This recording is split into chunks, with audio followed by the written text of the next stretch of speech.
The Non-Academic Staff Union of Universities is calling on the federal government to speed up the process of constituting a new national minimum wage negotiating committee to formulate a living wage for workers. Senior correspondent Sharon Ijason has details in this report.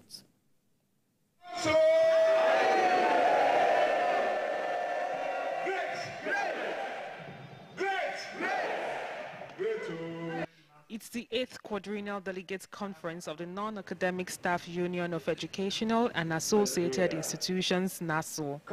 At the conference in Abuja, workers raised concern over rising inflation and called for immediate constitution of a new national minimum wage negotiating committee.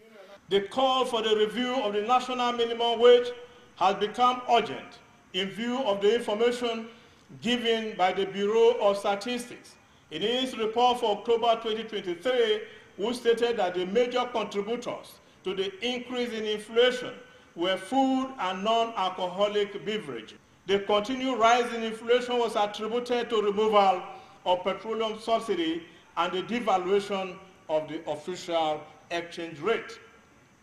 I therefore call on the President to, as a matter of urgency, constitute a national minimum wage negotiating committee to review the current National Minimum Wage Act.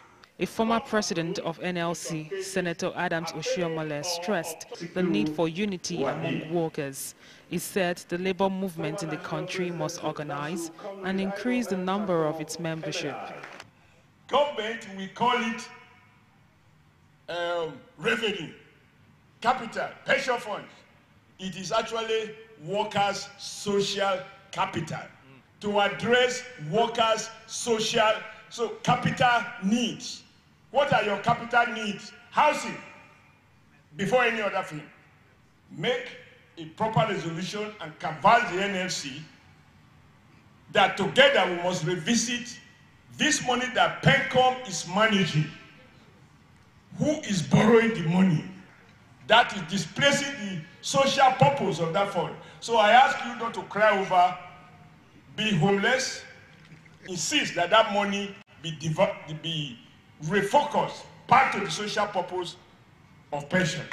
For workers at this conference, there's a need for policies that would encourage a robust economy to ensure that the poverty rate of workers is reduced to the barest minimum. Sharon Ijason, TVC News, Abuja.